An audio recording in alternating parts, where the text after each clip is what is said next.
American president Donald ട്രംപിന്റെ ഏകപക്ഷീയമായ നീക്കങ്ങൾക്ക് മുമ്പിലും ഭീഷണിക്ക് മുന്നിലും തലകുനിച്ചു കൊടുക്കാൻ ഇന്ത്യക്കും ബ്രസീലിനും ഇപ്പോൾ സൗകര്യമില്ല.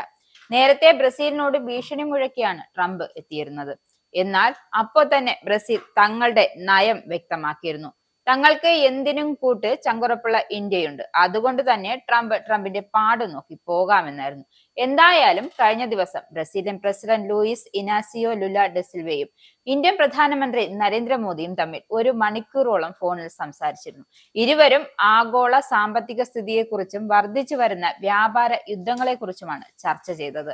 അന്താരാഷ്ട്ര വ്യാപാര നിയമങ്ങൾക്ക് അതീതമായി അമേരിക്കൻ പ്രസിഡന്റ് ഡൊണാൾഡ് ട്രംപ് ചില രാജ്യങ്ങൾക്കെതിരെ ചുമത്തിയ അധിക താരിഫുകൾ ആഗോളതലത്തിൽ വലിയ പ്രതിസന്ധി സൃഷ്ടിച്ചിരിക്കുകയാണ്. ഇതിന്റെ ഏറ്റവും പുതിയ ഇരകളാണ് ഇന്ത്യയും ബ്രസീലും എന്ന ശക്തമായ ട്രംപിന്റെ നീക്കത്തെ നേരിടുമെന്നും ഇരു രാജ്യങ്ങളും വ്യക്തമാക്കുന്നു. അമേരിക്കൻ താരിഫ് ഭീഷണിക്കുള്ള പ്രതികരണമായി ബഹുരാഷ്ട്രവാദം, ന്യായമായ വ്യാപാരത്തെയും പിന്തുണച്ച് ഇരു രാജ്യങ്ങളുടെയും നേതാക്കൾ നിലപാടെടുത്തു. ഇരുവരും ആഗോള സാമ്പത്തിക സ്ഥിതിയെക്കുറിച്ചും വർദ്ധിച്ചു വരുന്ന വ്യാപാര യുദ്ധങ്ങളെക്കുറിച്ചും ചർച്ച ചെയ്തു. ഈ വെല്ലുവിളികളെ നേരിടാൻ ബ്രസീലും ഇന്ത്യയും തമ്മിൽ കൂടുതൽ അടുത്ത സഹകരണം അനിവാര്യമാണെന്നും ഇരു നേതാക്കളും പറഞ്ഞു. ബഹുരാഷ്ട്രവാദത്തെ സംരക്ഷിക്കേണ്ടതിന്റെ നിലവിലെ ആഗോള വെല്ലുവിളികളെ നേരിടേണ്ടതിന്റെ പ്രാധാന്യം അവർ വീണ്ടും ആവർത്തിച്ചു.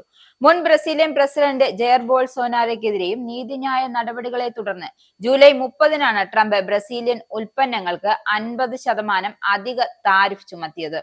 ബോൾസോനാരോയെ രാഷ്ട്രീയ പീഡനത്തിന് ഇരയാണെന്ന് ആരോപിച്ച ട്രംപ് ബ്രസീൽ അമേരിക്കയുടെ ദേശീയ സുരക്ഷയ്ക്ക് ഭീഷണിയാണെന്ന് വാദിച്ചു.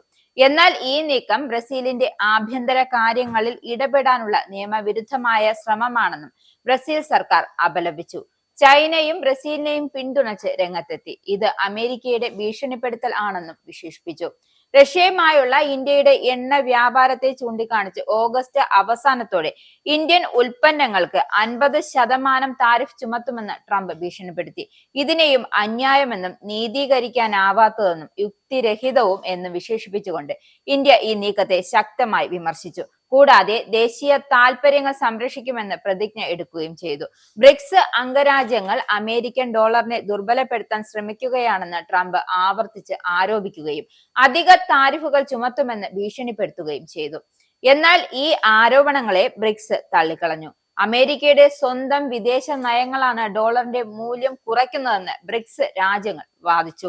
2006-ൽ ബ്രസീൽ, റഷ്യ, ഇന്ത്യ, ചൈന എന്നീ രാജ്യങ്ങൾ ചേർന്ന് രൂപീകരിച്ച ബ്രിക്സ് കൂട്ടായ്മ 4 വർഷങ്ങൾക്കു ശേഷം ദക്ഷിണാഫ്രിക്ക കൂടി ചേർന്നതോടെ കൂടുതൽ ശക്തി നേടി. നിലവിൽ ബ്രിക്സ് രാജ്യങ്ങളുടെ സംയോജിത GDP G7 രാജ്യങ്ങൾക്കാണ് കൂടുതൽ.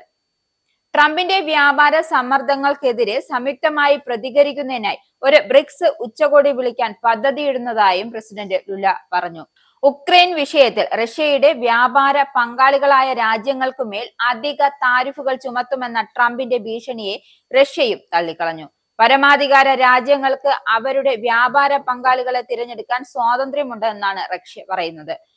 ട്രംപിന്റെ ഏകപക്ഷീയമായ നയങ്ങൾ ആഗോള വ്യാപാര ബന്ധങ്ങളെ സങ്കീർണമാക്കുന്നുണ്ടെങ്കിലും ബ്രിക്സ് പോലുള്ള കൂട്ടായ്മകൾ ബഹുരാഷ്ട്ര സഹകരണത്തിന്റെ പ്രാധാന്യം ഊട്ടി ഉറപ്പിക്കുന്നുണ്ട്. ഇന്ത്യയും ബ്രസീലും തമ്മിലുള്ള ഐക്യദാർഢ്യം ഈ വെല്ലുവിളിയെ നേരിടാനുള്ള ആത്മവിശ്വാസമാണ് നൽകുന്നത്. ഇത് പുതിയൊരു ആഗോള സാമ്പത്തിക ക്രമീകരണത്തിന് വഴിയൊരുക്കാനുള്ള സാധ്യതയും നൽകുന്നു.